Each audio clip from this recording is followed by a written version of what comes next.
Hello and welcome to another AIC Productions video. Today we're going to be doing kind of a part 2 to installing Linux on a 15-year-old laptop. So I'm going to try several different versions of Linux before I pick one and install on both machines, figure out which I like best. So I did go ahead and install a version on here. The first thing we're going to do is a quick boot up time test to see how long it takes to boot up this system. So I have my phone here for a stopwatch, and we're going to hit the power button and the start button at the same time. Ish. So when installing Linux on this computer, it did a really good job of finding all the hardware. I didn't have to do any additional installs for the most part. I did use Xubuntu or Xubuntu, something like that. Basically Ubuntu with an X in front of it. I used that as a recommendation from actually a coworker of mine who recommended it for low-end systems. I don't think it's quite low-end enough. Give it a few more moments here. And we are up, and it takes about 30, might as well slow it hit stop, about 35 seconds to actually boot the system up, which is pretty long, not nearly as long as it would be with a mechanical hard drive. Again, if you're doing this, take the time to invest in an SSD. It'll just make your life a lot easier. So let me log in here.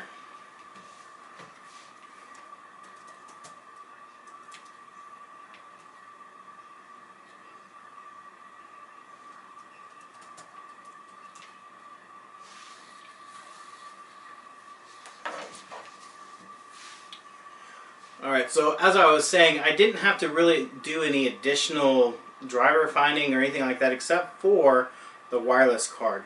So on this system it's using a Broadcom wireless adapter, but the driver that's in here for Linux is for, I don't know if it's for a newer version or something like that. Anyways, you have to go in and remove it and reinstall the correct drivers. I found a real easy script to do that. Not even a script, you type in the command to do that. I'll link to the article down below in the description. It's a simple command. Fortunately, this does have Ethernet ports on it, and it did correctly recognize the Ethernet. So I just had to plug in to my router directly to be able to do that. So let's see here. So I did go ahead, and I've been playing around with this a fair amount, and it is definitely quite usable for basic tasks. Basically what you're doing is you're kind of turning the system into a Chromebook in a lot of ways, because it's great for things like LibreOffice Writer, which is part of this system as default. It doesn't tax the system very hard at all to use this application. Once it loads up, it does take a minute. Alright, so it is up, looks great, runs just fine. The fan is kick on a little bit because it does utilize about 25 to 50% of the CPU while you're using this application in different tasks. Go ahead and close this here. Sorry, I'm going to do this from the side, so it's hard to find the mouse. Now, if we go back in here, the one problem that I'm running into, what we're going to do is open up the task manager here. Because we're at idle, I don't have anything else running right now. And we kind of sit at about, give it a few moments here to load up, sit about a 25% CPU utilization at most times. As soon as I load something a little bit more intensive, it just sits at 100% CPU. So I'll go ahead and load up the web browser, which is something you might think about using on this system. Here, we'll go to Internet, and we'll go to Firefox. Stay on Task Manager. So as you can see, it takes quite a while for Firefox to actually load, and it just sits here consuming 100% CPU load the whole time, pretty much. It does dip down for a few moments if you're just sitting on an empty page like this new tab page. But if you try to load anything else, it just consumes 100% of the CPU, which is funny. It doesn't even use much memory. I never go above like 40% consumed of the memory, but just the web browser itself consumes so much CPU. Loading any web pages just takes an astronomical amount of time. I'll just load something fairly, what I consider fairly basic browsing, Reddit. And you can see how long it's taking to load Reddit. We'll go over to the task manager.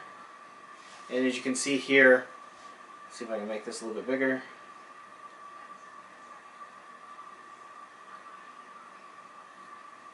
Yeah, if you can see this orange, I'm trying to expand it, but it's consuming so much CPU.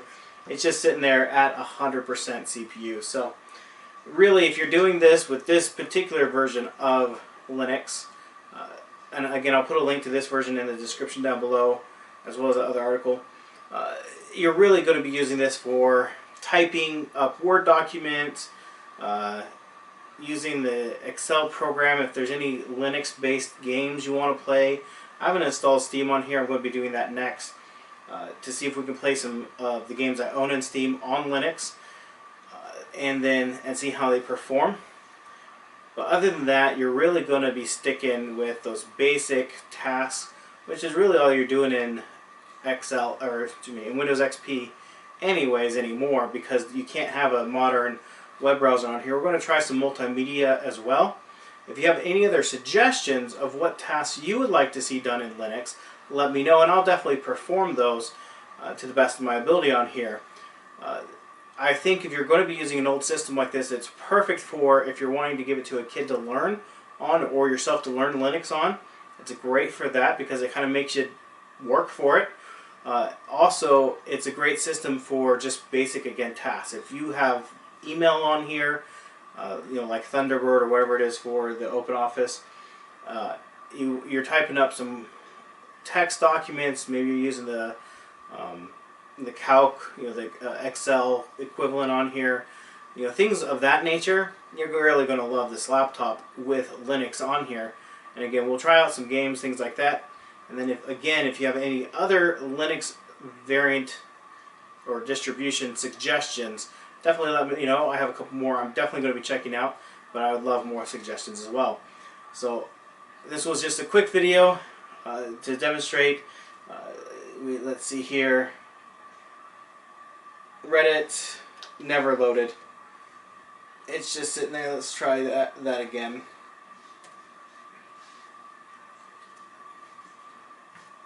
See if we can get that to load. So it does load. I mean, it definitely does work. It's just slow, and it really taxes the CPU. And if I were to do this a lot, I'd get that cool pad I have to go underneath that blows some cool air on there to hopefully keep those CPU temps down a little bit.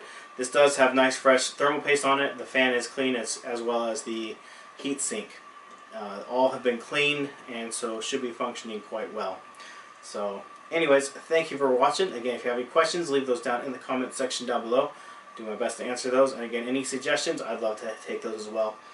Also, I did a poll for this before I did this video on the social media part of YouTube. It's not something I use a whole lot, but definitely plan on using a lot more of, especially doing things like polls and things like that. So if you're following me, or if you're not following me, go ahead and subscribe and keep an eye out for those social media posts. I'll be trying to do more of those in the future. Anyways, thank you again for watching, and I hope you have an amazing day.